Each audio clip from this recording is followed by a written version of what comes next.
நம்ம CA material இருக்க ஒரு முக்கியமான content one nation one election, ஒரே நாடு ஒரே தேர்தல், ஒரே நாடு ஒரே சந்தை ஒரே வரி, அதாவது one nation one market one tax ஜிஎஸ்டிக்கு சொன்னோம். அதே மாதிரியே one nation one ration card, இந்த மாதிரி ஒரு நாட்டுக்கு எல்லாமே ஒன்றா இருக்கணும் அப்படிங்கிறதுல அடுத்த கட்டம் தான் இது ஒரு நாட்டுக்கு ஒரே தேர்தல்னு.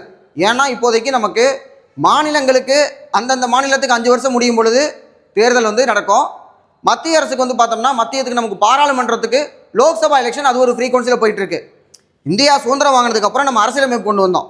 அரசியலமைப்பு 1949 ஏற்றுக்கொள்ளப்பட்டு 1950 ஜனவரி 26 நடைமுறைப்படுத்தப்பட்டது.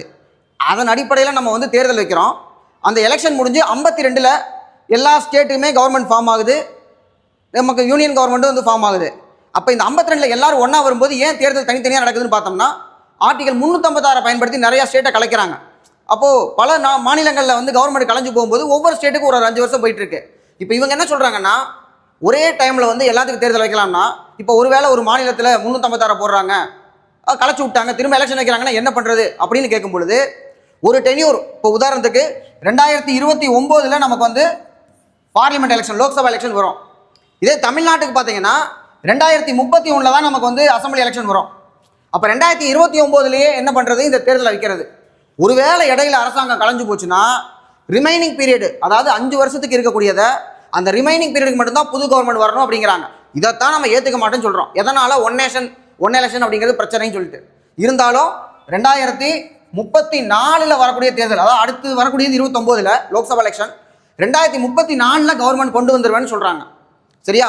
இன்னொன்று, இந்த ஒன் நேஷன் ஒன் எலெக்ஷனில் லோக்கல் பாடி இருக்கிற உள்ளாட்சி அமைப்புகள் அவங்களுக்கு 100 நாளைக்குள்ள அடுத்த எலெக்ஷன் நடத்தணும் அப்படின்னு சொல்கிறாங்க. அடுத்தது பார்த்தீங்கன்னா இதில் முக்கியமான ஆர்டிகல்ஸ், எந்தெந்த ஆர்டிக்கலை அமெண்ட் பண்ணணும் அப்படின்னு பார்க்கும்பொழுது ஆர்டிகல் 325 325 இதுதான் ஒரு சிங்கிள் ஓட்டர் லிஸ்ட் இருக்கணும் அப்படின்னு சொல்லுது. அப்போ அதை அமெண்ட் பண்ணணும். அடுத்து ஆர்டிகல் 83 ஆர்டிகல் 83 பார்த்தோம்னா நாடாளுமன்றத்தினுடைய பதவி காலம். அதுக்கடுத்து 172 சட்டப்பேரவையினுடைய பதவி காலம். இதுதான் இந்த ஒன் நேஷன் ஒன் எலெக்ஷனில் முக்கியமானது. அடுத்ததாக ரொம்ப முக்கியமானது என்னென்னா, இதுக்காக இவங்க போட்ட கமிட்டி முன்னாள் பிரசிடென்ட் ஆஃப் இந்தியா தலைமையில் போட்ட கமிட்டின்னு வச்சுக்கலாம், ராம்நாத் கோவிந்த் கமிட்டி. அதுக்கு முன்னாடி நமக்கு பிரசிடென்ட் பேரில் இருக்கிற கமிட்டின்னு பார்த்தோம்னா ரொம்ப ரொம்ப முக்கியமானது ராதாகிருஷ்ணன், முன்னாள் பிரசிடென்ட் அவர். ஸோ அப்போ ராதாகிருஷ்ணன் கமிட்டி அப்படின்னு பார்க்கும்போது நம்ம கல்விக்காக போடப்பட்டது அதுதான் இருக்குது. ஸோ இந்த ராம்நாத் கோவிந்த் கமிட்டி ஞாபகம் வச்சுக்கோங்க. தேங்க்யூ.